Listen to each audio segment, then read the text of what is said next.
Olá! Hoje a gente vai mergulhar num estudo de caso que é, olha, fascinante.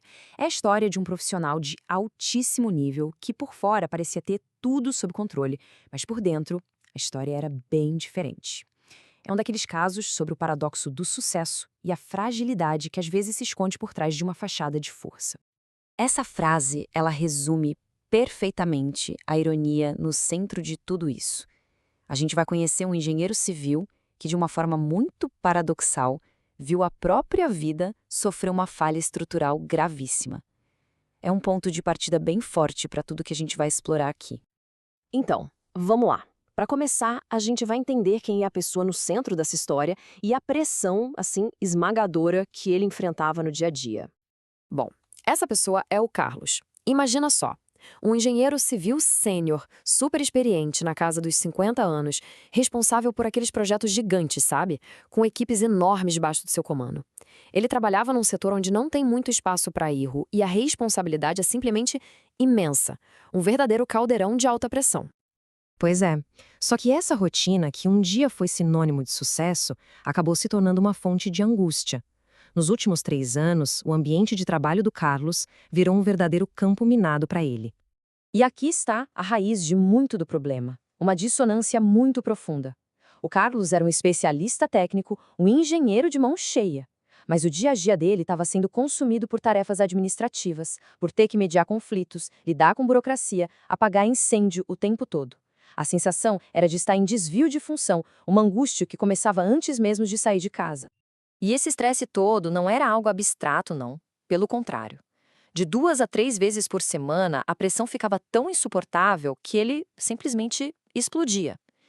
Isso dá uma noção bem clara da frequência e da gravidade da luta diária que ele estava travando. E as reações dele iam de um extremo a outro. Ou eram explosões de agressividade verbal, ou então era um silêncio carregado, sabe? Sufocante.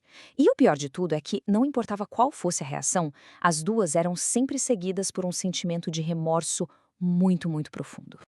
Chegou um ponto que o desespero era tanto que a única saída que ele conseguia enxergar era simplesmente abandonar a carreira. A aposentadoria deixou de ser um plano distante para se tornar uma obsessão, uma fuga urgente da dor de todos os dias.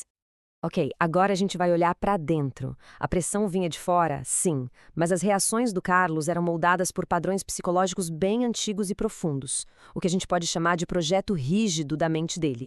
Essa rigidez toda não surgiu do nada, né? Ela foi construída ao longo de uma vida inteira, sempre alimentada por uma busca incansável por reconhecimento, por excelência. Aquela busca por melhoria contínua acabou se transformando numa tirania. A exigência da perfeição absoluta. Na terapia, um dos padrões que foi identificado é o que se chama de distorção imperativa. Sabe aquela voz interna, implacável, que fica martelando: eu devo ser perfeito, eu não posso errar? Para ele, qualquer coisa que não fosse a perfeição era vista como um fracasso total, e isso tornava a pressão do dia a dia simplesmente insuportável. Outra distorção que apareceu foi a da rotulação. O Carlos criava umas caixas mentais para ele e para os outros, esperando que tudo fosse previsível, que tudo seguisse o plano. O problema? O trabalho dele era o caos em pessoa. Então, cada imprevisto não era só um desafio, era uma ameaça a essa visão de mundo dele, o que o desestabilizava completamente. Certo. Agora vamos para a parte da solução. Essa sessão vai mostrar como a terapia pode ser um processo bem estruturado, prático, quase como um projeto de engenharia para reconstruir a própria mente. O gatilho para a mudança foi uma explosão de raiva tão, mas tão intensa que assustou o próprio Carlos. Foi aquele momento em que ele olhou para si mesmo e percebeu que tinha perdido o controle e que precisava de ajuda profissional para conseguir recuperar. E o plano de ação terapêutico foi um processo bem lógico. Primeiro, identificar o que exatamente causava o estresse, os gatilhos. Segundo, entender esses padrões de pensamento rígido. Terceiro, criar ferramentas práticas, tipo cartões de enfrentamento. E por último, e mais importante, praticar novas formas de reagir aos desafios. E olha só que interessante o exemplo concreto de um desses cartões de enfrentamento. A regra antiga na cabeça dele, que era eu devo resolver isso sozinho e tem que ser perfeito, foi substituída por uma nova. Eu posso pedir ajuda. e eu posso aceitar que o bom já é suficiente. Essa pequena mudança no diálogo interno tem um poder transformador, de verdade. E agora, finalmente, a conclusão. Aqui, a gente vai ver os resultados concretos de toda essa jornada de reconstrução e as lições que foram aprendidas ao longo do caminho. Ao final do processo, a mudança era notável. O Carlos não virou outra pessoa, não é isso.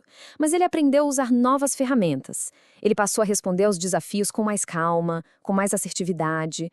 E talvez o mais importante de tudo, ele entendeu que a mudança não veio de fora. Foi uma escolha pessoal para ter uma vida mais saudável.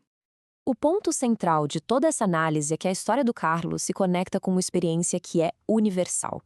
Muitas vezes, a gente opera com base em regras e expectativas que nunca paramos para questionar. A grande lição aqui é que é possível, sim, revisar esses projetos internos e buscar mais flexibilidade para construir uma vida que não seja só bem-sucedida, mas que seja, acima de tudo, saudável.